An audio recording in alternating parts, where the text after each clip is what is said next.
저희들은 지금 맥주 감사 주일 예배로 하나님께 영광을 돌리고 있습니다. 오늘 맥주절에는 따로 특별히 전할 말씀이 있어서 지난주에는 맥주절에 대한 의미를 먼저 좀 알아보는, 말씀으로 알아보는 시간을 가졌습니다. 그래서 오늘 맥주절을 맞이하면서 제자에 대한, 제자도에 관한 말씀을 한번 같이 나눠보고자 합니다. 작년에 반 클라이번 콩쿨에서 우승한 19살의 피아니스트 임윤찬 군이 인터뷰에서 이런 말을 했습니다. 내 꿈은 모든 것을 버리고 산에 들어가서 피아노만 하고 사는 것인데, 그렇게 되면 수입이 없으니까 어쩔 수 없이 이렇게 살고 있습니다. 19살짜리가, 그죠? 참. 그래서 저는 이 말을 들으면서 피아노를 산에 가져간다고? 산에 옮겨줄 사람이나 있을까? 근데 아마 이 말은 정말 19살 이 젊은 학생이 산에 들어가고 싶다는 것이 아니라 그저 음악만을 위해 살고 싶다라고 하는 말을 그렇게 표현한 것 같아요. 피아노를 너무너무 잘 치지만 여전히 19살 같은 그런 말을 한 것 같습니다. 클래식 음악도 상업적인 것을 전혀 외면할 수 없지만 가능하면 음악 외에 다른 일에는 마음을 뺏기지 않고 오로지 음악에만 몰두하고 싶다라고 하는 뜻으로 해석이 되는 것이죠. 실제로 임윤찬 군의 피아노 연주, 이 반 클라이번 콩쿨에서 마치 월드컵처럼 올라가요. 뭐 16강, 8강 이런 식으로 쭉 올라갑니다. 굉장히 긴장감과 박진감이 있어요. 그런데 저렇게 몰두하기 때문에, 집중하기 때문에 저런 천재적인 그런 피아노 연주가 나오는 게 아닐까? 저는 이런 그의 인터뷰를 듣게 되면서 진짜 음악의 본질을 경험한 사람만이 할 수 있는 말이 아닐까.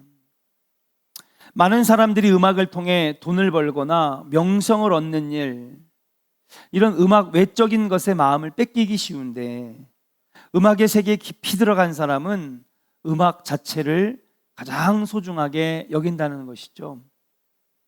저는 이 말을 들으면서 마치 우리 목회자들, 또 사명을 받은 제자된 성도들도 같은 생각을 가져야 한다는 마음이 들었습니다.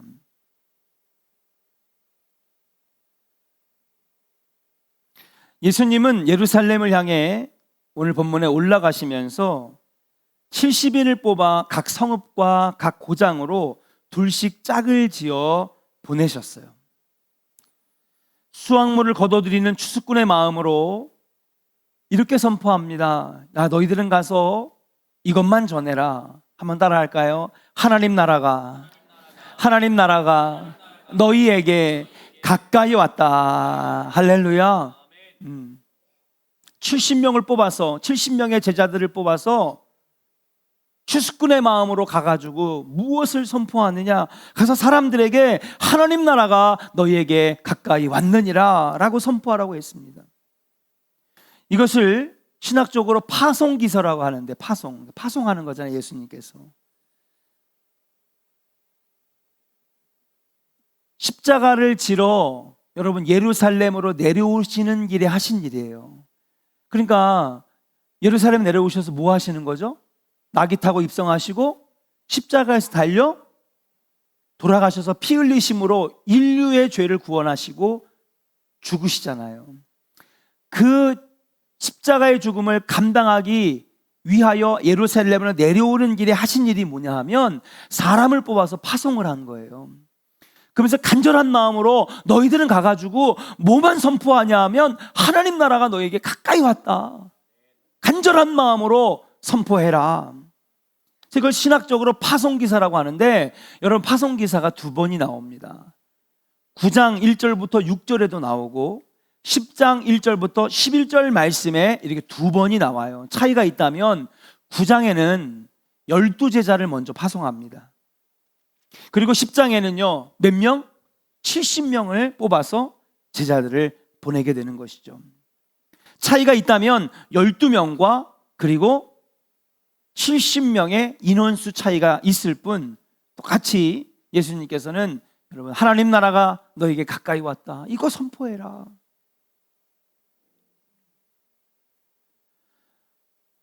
누가복음의 저자 누가가 반복해서 이런 기사를 기록한 것은 하나님 나라가 정말 가까이 왔다라고 하는 긴박성 때문에, 시급성 때문에 여러분 두 번이나 기록한 것이 아닐까. 다른 복음서에는 나와 있지 않는, 두 번이나 기록되어 있는 건 나와 있지가 않아요. 그리고 왜 70명을 다시 뽑았느냐? 12명의 제자 가지고는 부족하기 때문에 예수님이 다시 70명을 뽑아가지고 보냈다라고 하는 것이죠. 제자들을 보내는 스승은 걱정이 앞섰습니다. 하나님 나라 도래의 긴박성 때문에 오늘 말씀에 보니까, 야, 인사도 하지 말고 준비도 하지 말고 어디서 무엇을 먹고 무엇을 마실 것인지 탐색할 시간이 없어. 너희들은 주는 대로 먹고 병자들을 고치며 가가지고 하나님의 나라가 가까이 왔다라고 빨리 선포해라. 다른 것에 신경 쓸 겨를이 없으니 가가지고 이것에만 집중해라 라고 오늘 말씀하고 있다라고 하는 사실이에요. 여러분, 선교 여행의 필수품이 뭔지 아십니까? 우리가 어딘가를 갈 때 필수품이 보면 전대와 배낭과 신발이라고 나와 있어요. 우리 오늘 같이 한번 말씀을 한번 읽어보도록 그렇게 하겠습니다. 누가복음 10장 4절부터 여러분 7절까지 한번 같이 읽어볼까요? 같이 한번 읽어보겠습니다. 4절부터 7절까지 시작. 전대나 배낭이나 신발을 가지지 말며 길에서 아무에게도 문안하지 말며 어느 집에 들어가든지 먼저 말하되 이 집이 평안할지어다 하라. 만일 평안을 받을 사람이 거기 있으면 너희의 평안이 그에게 머물 것이요 그렇지 않으면 너희에게로 돌아오리라. 그 집에 유하며 주는 것을 먹고 마시라. 일꾼이 그 삭슬 받는 것이 마땅하니라. 이 집에서 저 집으로 옮기지 말라. 아멘. 이 말씀을 읽어보면 가가지고 하나님 나라를 선포하는데 이 사람도 만나고 저 사람도 만나고 인사하고 먹는 것 때문에 막 시간을 할애하고 그러지 말라는 거예요. 전대나 배낭과 신발도 가지고 가지 말라는 것입니다. 오로지 하나님 나라 선포하는 데만 집중하라고 하는 그런 예수님의 간절한 마음이 담겨져 있어요. 근데 여러분, 우리도 미션 트립, 필리핀이나 인도네시아, 여러분 선교에 가면 여러분 정말 중요한 게 뭐예요? 옷 챙겨가야 되죠. 신발 챙겨가야 되죠. 또 여자들은 또 화장품 챙겨가야 되죠. 캐리어는 19인치를 가져갈 거냐, 24인치를 가져갈 거냐, 30인치를 가져갈 거냐. 그 다음에 가면요, 여러분, 야, 이거 우리 한국 음식도 하나도 없는데 밥 잘 먹을 수 있을까? 야, 걱정하지 마. 나 김이랑 볶음김치랑 그 다음에 사발면도 내가 가져가고, 야, 요즘은 있잖아, 뭐 커피포트도 이렇게 접으면, 저 처음 봤어요. 커피포트를 이렇게 접어갈 수가 있어. 그래 가가지고 딱 피면은요, 거기다 물 붓고 코드 연결하면요, 막 물이 끓어. 그래서 막 누룽지도 부어 먹고, 그 다음에 컵라면도 부어 먹고, 그 다음 다 쓴 다음에 다시 이렇게 접어. 그게 커피포트예요. 야, 정말 세상이. 근데 이런 거 신경 쓰지 말라는 거예요. 예수님은 이런 것들을 가지고 가지 말라고 하는 것입니다. 아니, 어떻게 먼 곳에 가서 선교 여행을 하는데 이런 걸 안 가져갈 수가 있어요. 전대가 뭔지 아십니까? 여러분, 지갑이에요. 오늘날로 말하면 가방이죠. 돈을 넣어갈 수 있는 것을 전대라고 합니다. 배낭은 무엇입니까? 여러 가지 물건들을 챙겨가고 옷을 챙겨가는 가방, 백팩을 말하는 거죠. 신발이 있어야 돌아다닐 거 아닙니까? 그럼 왜 예수님은 이런 말씀을 하셨을까? 이 말씀의 진짜 의미는 무엇일까? 여러분, 이것은요, 먹을 것, 입을 것, 신을 것, 이런 것들에 의존하지 말고, 거기에 마음을 뺏기지 말고 전적으로 하나님 능력만 의지해라. 그리고 오로지 하나님 나라가 가까이 왔다라고 하는 것을 선포하는데 집중하라고 하는 예수님의 마음이 담겨져 있는 메시지라고 볼 수가 있는 거예요. 물론 이 시대 선교사역의 이 말씀을 문자적으로 그냥 다 해석할 수는 없어요. 선교에 필요하죠. 목사님, 필리핀에 선교 갈 건데 그럼 캐리어도 가져가지 말고, 그러면 신발도 신지 말고 맨발로 그럼 인천공항 가라는 겁니까? 가서 달러도 좀 가져가야 되는데 여러분, 지갑 없이 어떻게 갑니까 여러분? 그렇잖아요. 가서 먹지를 못하면 전도할 기운이 안 나는데 한국 음식 좀 싸가야 되는 거 아니에요? 김치 같은 거 좀. 그러니까 이걸 문자적으로 보지 말자는 거예요. 예수님의 담겨져 있는 의미를 보자는 것입니다. 무슨 말입니까? 하나님의 능력은요, 전대와 배낭과 신발에서 나오는 것이 아니라 하나님의 능력은요, 여러분, 간절한 그 하나님의 마음을 가지고 가서 하나님 나라가 정말 가까이 왔다, 말씀에 의지할 때에 하나님의 능력이 나오고 선교의 열매가 나온다라고 하는 뜻인 줄로 믿습니다. 오늘 1부는요, 우리 교사들 많죠? 여러분, 우리 여름성학교 봉사하시는 우리 교사 선생님들 잘 들으세요. 여름성경학교 우리 전도사님들 잘 들으세요. 수련회 여러분 지금 한참 준비하고 있을 것입니다. 근데 여러분, 우리 전도사님들과 우리 부장님들, 교사님들 분명히 알아야 할 것이 있습니다.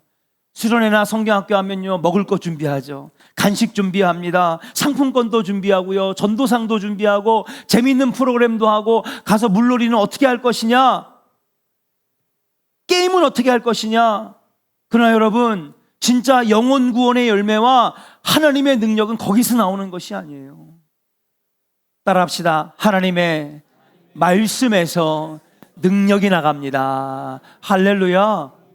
하나님 말씀을 가장 많이 준비해야 되고, 공과 준비하는데 가장 많은 시간을 할애해야 되고, 이것저것 막 열심히 준비하다가 설교 시원찮게 준비해가지고 에이 뭐 하나님도 이해하시겠지 이렇게 땀 흘렸는데 아닙니다.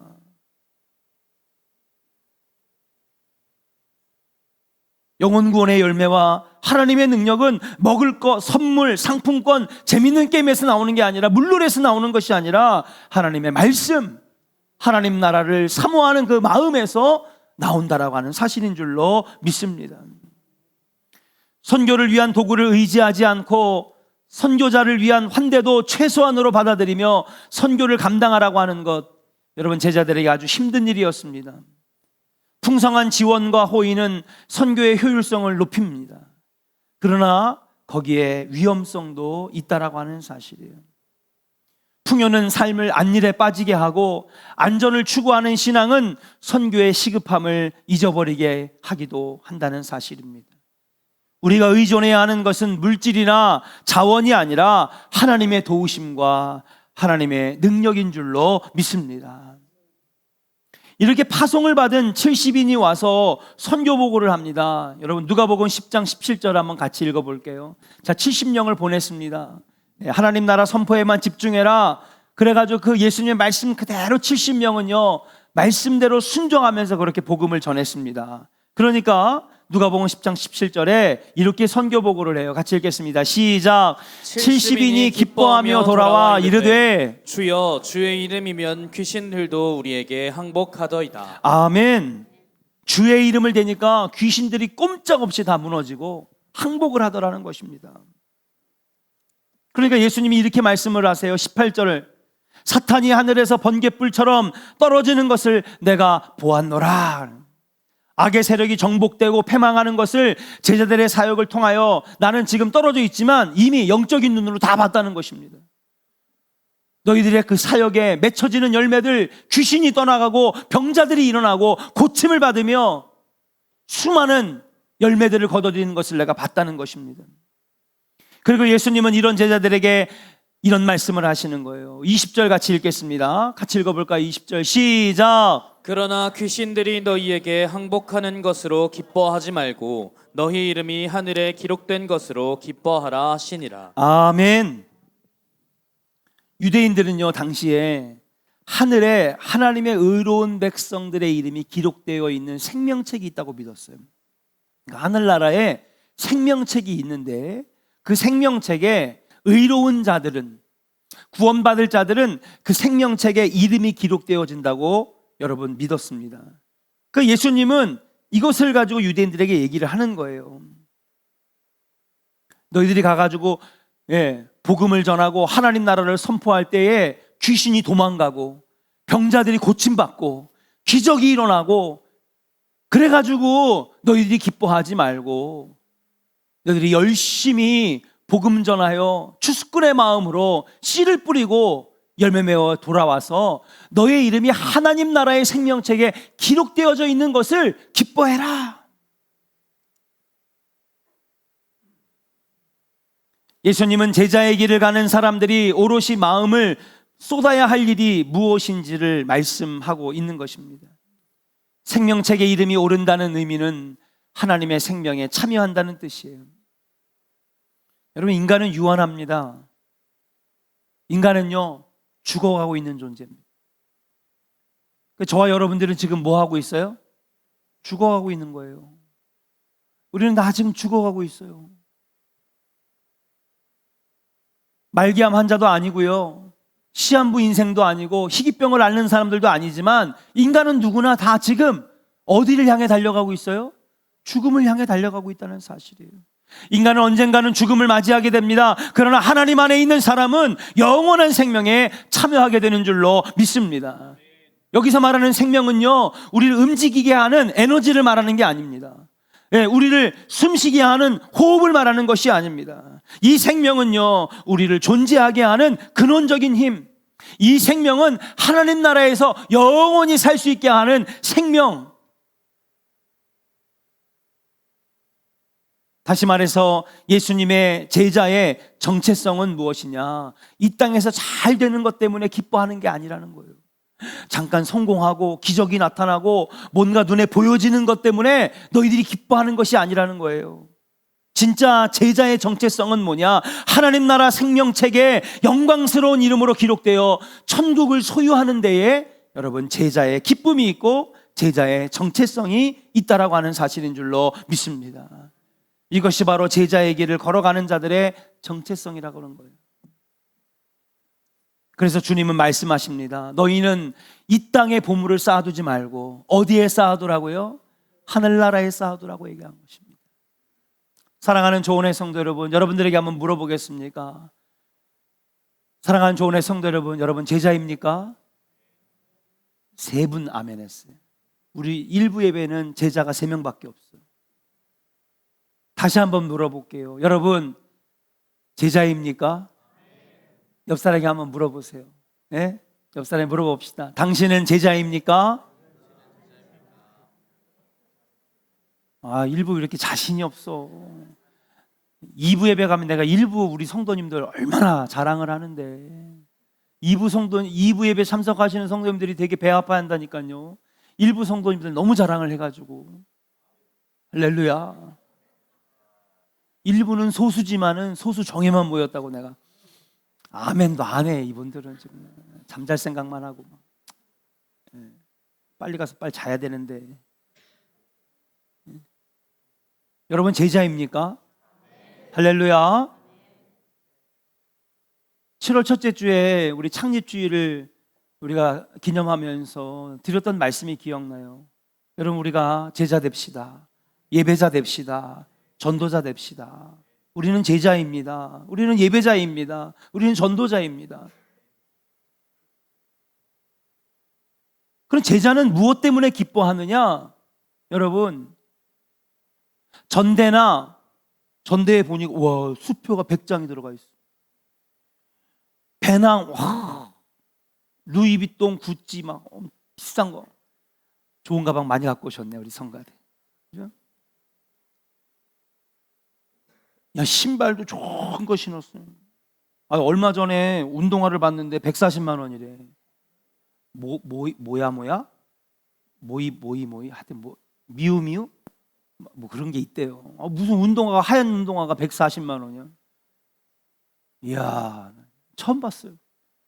나는 5만 원짜리 신는데. 근데 제자는요, 그런 거 갖고 기뻐하는 게 아니래요. 귀신이 나갔다고 하고 기적이 나타나고 사업에 성공했다고 뭔가 눈에 보이는 가시적인 성과를 이뤄냈다 해서 기뻐하는 게 아니래요.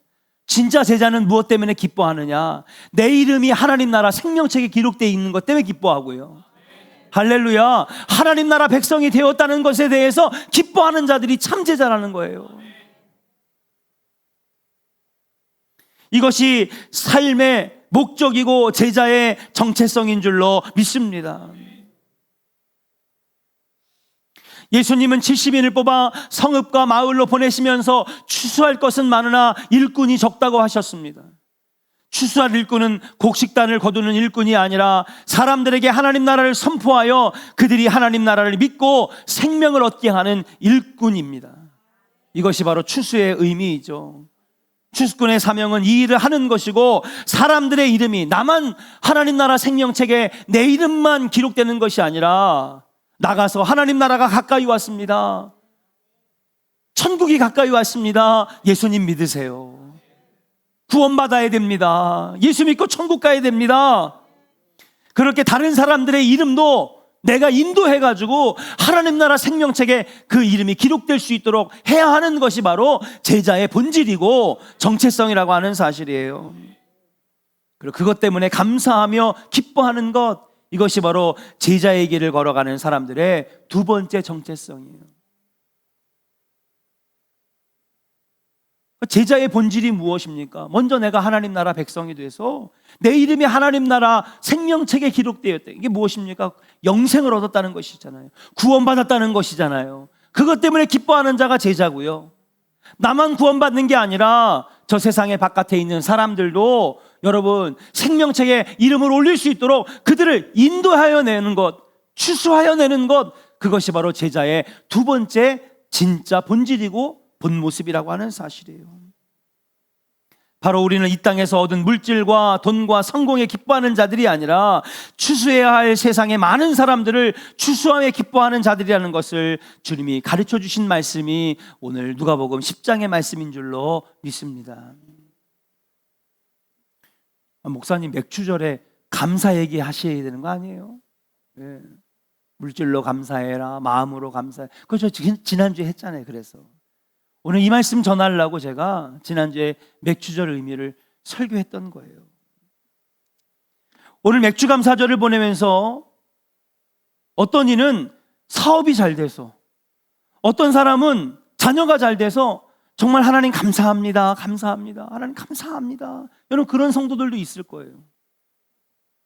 그런데 어떤 성도들은요, 긴 코로나 때문에 사업이 힘들어지고요, 물질도 부족해서 통장 보니까 마이너스만 있고요, 어려운 일 당한 사람도 많이 있어요. 그럼 그 사람들은 감사할 게 없는 겁니까?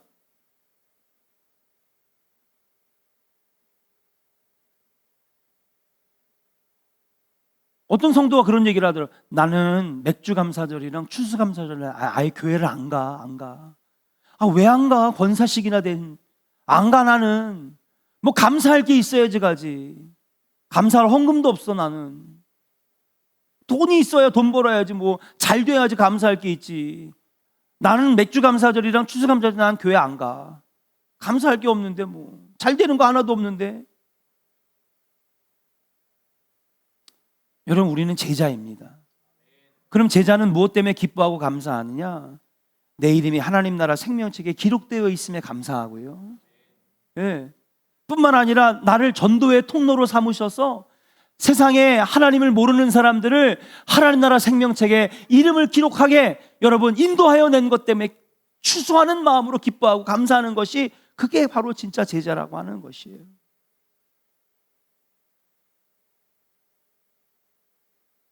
우리가 진정 감사할 것은 예수님의 제자로서 이 사명을 감당하고 이 기쁨에 여러분 찬양을 부르는 것에 여러분 감사하는 것, 그것이 바로 제자로서 여러분 감사절을 지니는 참 모습이 아니겠는가. 맥주절은요, 밀추수를 마무리할 즈음에 박곡식의 첫 열매를 하나님께 바치는 절기입니다. 그러니까는 7월 달쯤, 6월 달쯤 되면 밀과 보리를 추수합니다. 그러는데 6월절에서 7주간이 지난 다음 7, 7이 49. 그래서 이걸 우리가 77절이라고 하거든요. 6월절은 뭡니까? 6월절 어린 양의 피로 이스라엘 백성들이 애굽에서 탈출했잖아요. 출애굽했잖아요.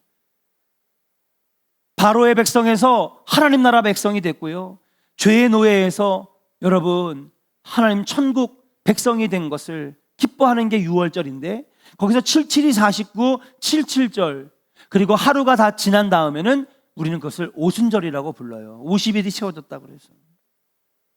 그러니까 여러분 이날이 바로 77절과 오순절을 여러분 맥주절이라고 부르는데 곡식의 수확과 관련이 있는 절기지만 영적인 의미는 무엇이냐 하면 사람들을 복음으로 추수하여 하나님 나라 영원한 생명에 참여하게 되고 그들을 하나님 나라 생명책에 기록되게 한 것에 감사합니다. 사람을 낚는 어부, 영혼을 추수하는 그 추수에 감사하면서 하나님께 감사하는 절기가 진짜 맥주절의 감사의 내용이 된다라고 하는 사실이에요. 이스라엘 백성들이 가나안 땅에 들어가 첫 곡식을 수확하는데 기뻐하고 감사하는 것이 아니라 이거는요 물질 때문에 감사하는 거죠. 오 하나님 맨날 돌덩이 들어가가지고 스핑크스에다가 돌 쌓고 여러분 피라미드에다가 돌 쌓고 그래서 제가 그 영상을 찾아보니까 유대인들이 한꺼번에 70명에서 86명 정도가 한꺼번에 들어야 된대요. 그 돌을. 그 여러분 잘못하면 어떻게 돼요? 한 사람이라도 돌을 놓치면요 다 깔려 죽는 거예요. 그거를 이스라엘 백성들이 여러분 채찍에 맞아가면서 돌을 쌓아서 스핑크스 피라미드를 쌓아 올렸어요. 그렇게 노예 생활을 하다가 여러분 이제는요 농작할 수 있는 농부가 됐어요. 내 땅이 생기고요 내 곡식이 생겼으니 얼마나 기쁘겠습니까? 근데 여러분 맥주절의 의미는 참된 의미는 그게 아니라는 거예요. 진짜 참된 의미는 뭐냐 하면 가나안 땅, 하나님이 주신 땅, 다시 말하면 하나님 나라 천국을 의미하는 것인데 이제 내가 그 땅에 들어가 살게 됐다는 거예요. 무엇입니까? 우리도 하나님 나라 땅, 하나님 나라 백성이 되었다라고 하는 것에 감사합니다. 구원받은 백성이 됐다라고 하는 것에 감사하는 것이 진짜 맥주절에 담긴 의미인 것을 우리는 깨달아야 될 줄로 믿습니다. 제자의 본질은요 자기 성공을 자랑하는 것도 아니고 명성을 얻는 것도 아닙니다. 제자의 본질은요 생명을 얻는 것입니다.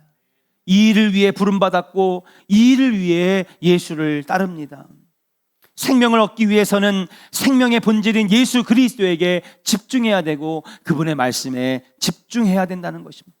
그것을 방해하는 것들을 멀리하고 예수 그리스도에게 우리의 영혼을 집중해야 하는 것입니다. 사랑하는 여러분 제자입니까? 여러분 주님의 참된 제자들 되시기를 주의 이름으로 간절히 축원합니다. 우리 기독교는요 세상의 종교랑 달라요. 세상의 종교는 오직 물질의 풍요와 성공과 안식에 안정에 집중하고 있어요. 야, 우리 종교 믿어. 야, 돈 많이 벌어. 우리 종교 믿어. 우리 신은 너를 축복해 줄 거야. 예. 우리 신을 믿어. 그러면 넌 참 이 땅에서 성공할 거야. 너무 달콤하죠. 저도 예수님 몰랐으면 그런 종교 믿었을 거예요. 아니 누가 성공시켜준다는데 돈 많이 벌게 해준다는데 여러분 그 종교를 마다할 종교가 어디 있습니까?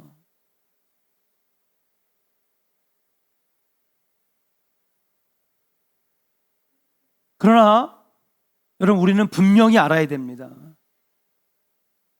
풍요와 성공과 잘됨은요 여러분 먼저 하나님 나라에 집중할 때에 그의 나라와 그의 의를 구할 때에 참제자가 되어서 제자의 본질과 정체성에 충실할 때에 주님이 알아서 주시는 것인 줄로 믿습니다. 한번 따라 합시다. 너희는 먼저 그의 나라와 그의 의를 구하라. 그리하면 크게 선포하세요. 이 모든 것을 너희에게 더하여 주시리라. 우리는요 여러분 바라보는 관점이 다르고요 본질이 다른 것입니다.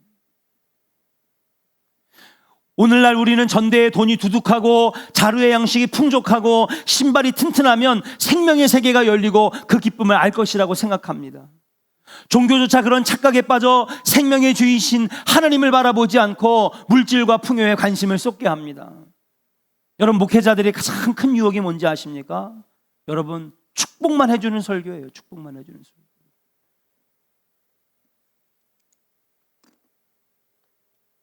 그러나 사랑하는 여러분, 그런 생각은 가나안 종교, 이방 종교들이 하는 생각입니다. 그건 참 기독교의 진리가 아닙니다. 오히려 물질과 풍요에 신경을 쏟다가 주인이신 하나님과 멀어지고 하나님을 여러분 잃어버리게 되는 것입니다. 여러분, 신앙생활의 포커스를 하나님에게 맞추고 예수님의 말씀에 맞추시기를 주의 이름으로 간절히 축원합니다. 정말 힘든 일이죠. 내가 뭐하러 교회 나오는데, 눈 비비고 나와가지고 낮잠 자지 않고 나와서 내가 왜 예배 드리는데, 내가 왜 헌금하는데, 내가 잘 되려고 하는 거지, 내가 성공하려고 하는 거지. 근데 여기에다가 집중하다 보면 우리는 하나님을 잃어버리는 거예요.